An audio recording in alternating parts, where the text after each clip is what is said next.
What's up, Car Squad fam, and welcome back to the channel. If you're new here, welcome. My name is Derek and I do car reviews. Today we'll be checking out this 2000 Mitsubishi Eclipse GT. Now this one is a rare find. It was a single owner vehicle up until 2021. It only has 51,000 miles on it. It's of course also outfitted in this Tampa blue pearl paint, which is beautiful and quite rare. I think I've only seen one other in this color. It's got a 5-speed manual. In addition, this one is equipped with the premium package. That includes ABS brakes, a rear window wiper, rear spoiler, sunroof and moonroof, leather interior, power adjustable driver's seat, cassette and CD changer, 7-speaker sound system, side airbags for both front passengers, and a security system.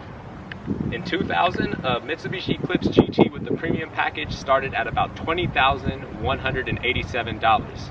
Today, we'll take a tour around the exterior and interior of the vehicle. Then I'll put you in the seat for a point of view drive, and then finally I'll wrap it up by giving my thoughts on the vehicle. And one other thing, I am located up here in the Northern California Bay Area, so if you've got a car up this way that I can review, please shoot me an email at the address listed here. Thanks.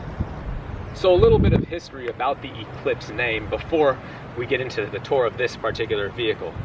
The Eclipse in the sports car form ran from 1990 to 2011. There were 4 generations during that time, this one being 3rd gen, often referred to as 3G Eclipses.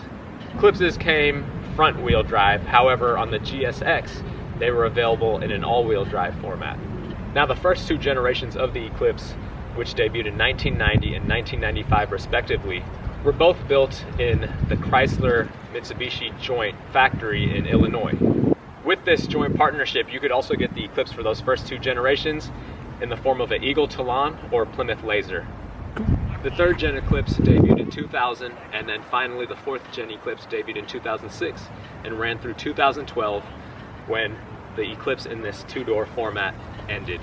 Of course, since then, the Eclipse has made the return in the form of the Eclipse Cross, which as the name implies is a crossover. The fun is kind of gone from the name now. This 3rd gen was really an attempt, I think, for Mitsubishi to bridge a gap. The previous generation Eclipse was really a fun, racer appealing car, and I think this was an appeal to a larger market. So hopefully by the end of today's review, we'll be able to determine if Mitsubishi did a good job at doing that or not.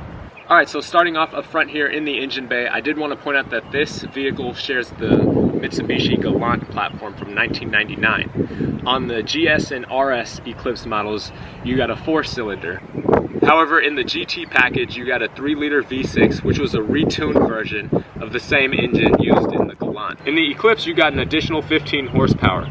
It's a front-wheel drive vehicle, putting out 205 horsepower and 305 pound-feet of torque. This car does weigh 3,153 pounds and is able to move that weight from 0 to 60 in 6.9 seconds. It ran the quarter mile in 15.3 seconds, topping 91.3 miles per hour. This vehicle does use premium fuel, and gas mileage is rated at 20 miles per gallon in the city and 28 on the highway. Before we move fully to the back of the vehicle, I just wanted to point out this gas cap here. I do think it is a nice touch having it in a different color, kind of makes it pop a little bit. When you pop it open, you'll see that it lets you know premium unleaded fuel only. One thing to note is that you do need a key to actually open the fuel cap itself.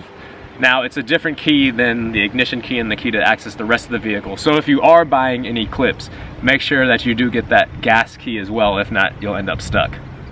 Alright, so moving to the back of the vehicle now, you'll see, for one, the only badging on this vehicle in the rear, of course you have the Mitsubishi logo here, but ingrained into the bumper you have Mitsubishi on the left side and Eclipse on the right side. That is the only place on the exterior of the vehicle that those names appear, and of course the logo is also up front. Being a premium package vehicle, that comes with the rear spoiler as well as a rear window wiper.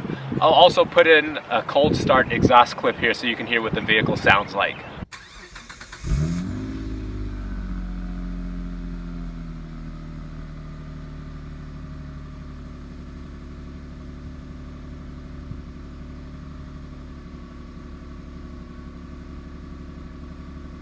Alright, so as we move towards getting into the trunk of the vehicle, you'll see you have an access point here for a keyhole in the right taillight, and of course you have your release from the interior of the vehicle. You'll see once you lift the trunk, the rear window comes up as well. So I guess technically this classifies as a hatchback. However, of course, insurance companies are going to insure it as a coupe. They'll make more money that way. One thing I do want to point out while back here before getting into the trunk is just how sturdy this trunk feels.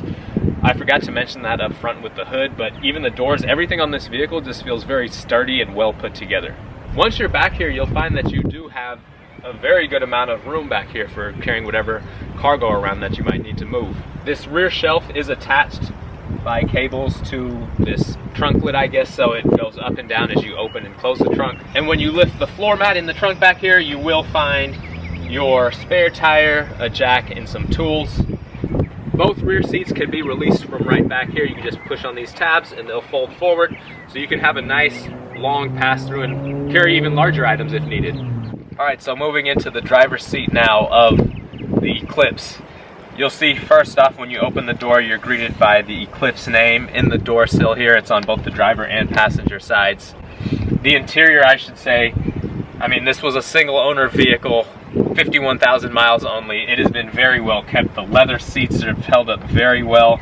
Seats are very comfortable, and just the whole interior in here, things feel pretty solid. It carries over, like I said, the sturdiness of the door, the hood, and the trunk. That feel is carried over to the interior of the vehicle as well. On the door itself here, you'll see, of course, below your door release, you've got a handle, your window controls, window lockout button, and then your lock unlock for the vehicle. Just below that, you do have a nice small storage space here as well. As far as finding a comfortable driving position, you do have an automatic seat control to adjust the seat forward and back, as well as up and down. As far as adjusting the seat back, that is just a lever here to release back or forward. And then for the steering wheel, you do also have a lever here to just lift up and down. It does not telescope out to you though. One other seat adjustment you do have here is a lumbar support, so you can pull this lever towards you, and now it's popped that lumbar support a little bit out further for me. On the gauge cluster, you've got your fuel gauge on the left side, your temperature gauge on the right side, and then right in the center, you've got your speedometer and tachometer. On the steering wheel itself here, no buttons. This isn't like a modern car with controls making it feel like you're flying an F-18 or something like that. All you've got is your cruise control buttons on the right side of the steering wheel. Of course, left hand side is the light stock, right side is the wiper stock, and again, everything feels very sturdy and solid. On the left side over here, you've got your fog light button to turn it on and off, as well as a vent just above. You've got your light control adjustment for the gauge cluster.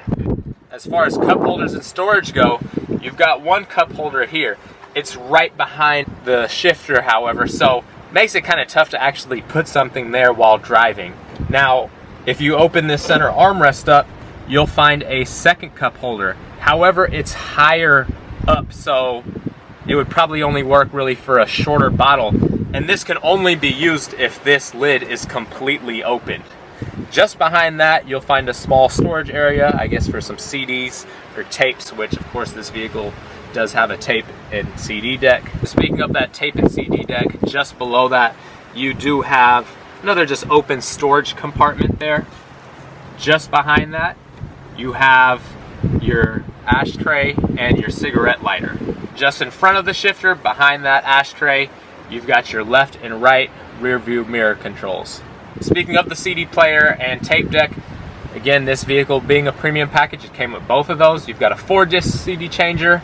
Everything is simple to use, nothing complicated again like any modern vehicles have. Just below your audio is your climate controls. Very simple, just 3 knobs. Your left knob adjusts the temperature up and down, cold or warm. To the right of that, you can choose how powerful the air is blowing. And if you push the button, that will turn on the AC when this snowflake in the center is lit up. And then all the way to the right, you've got your choice of where to let the air flow out through. Vents up here, down below, front windshield, and so forth. Now up above, you have the only screen in this vehicle. Modern vehicles would have a huge 12-inch screen, touch screen, complicated. This is a simple screen here, shows the time. You can change it to just show what radio station you have going or what CD track is going. But a simple screen that just does the basics and simple things that you need to know. Up above, you do have your controls for the sunroof and moonroof. One touch opens it the whole way on its own. If you want to open the moonroof, you just push up on the button and that'll pop the moonroof open. One other thing I wanted to point out here. Now I'm 6'1", I do fit very comfortably in the vehicle. These window visors, however, they fold down and they fold out. Now, once they're folded out, I cannot slide it out this way, and this door is quite large. So my head is back here, and if you're driving this right now, the sun is just hitting me on the left side of my head. There's no way to block that. So just something to kind of note, I guess. All right, so now as far as getting into the rear seats. So on both the driver and passenger seat, you've got this release button here, which pulls the seat forward, and then it slides forward. All right, so once back here, again, this driver's seat is set to my driving position. I'm 6'1". I cannot fit back there. Part of that may be because I have large size 14 feet, so I actually just can't swing my feet through. But I still think either way, I don't think I'd really fit back here. So my brother, who is 6'3", is with me shooting this video today, and I had him sit in the passenger seat while I was back here trying to figure out a space that kind of works for him for a short drive. He said it's set to a position that he'd feel comfortable for maybe 30 minutes. Here's how I fit. It's definitely a little tight, not much space for me to move my feet around.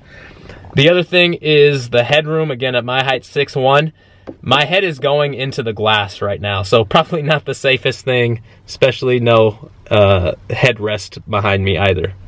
Once you're ready to get out of back here, you have a lever from the rear seat that you can just step on. That's attached to the back of this front seat, and that'll fold that seat forward, allow it to slide forward, and then you can get on out and stretch those legs.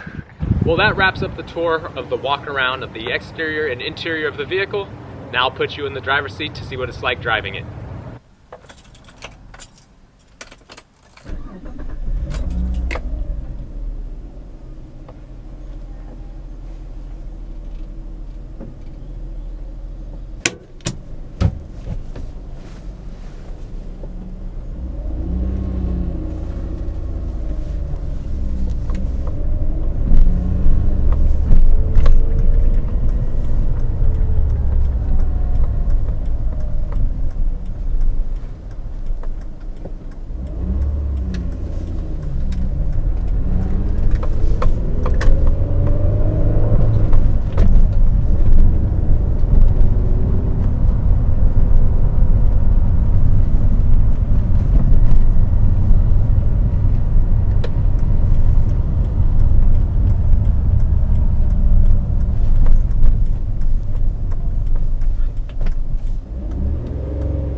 right, so driving the 2000 Mitsubishi Eclipse GT, the first thing I have to say is I am very pleasantly surprised.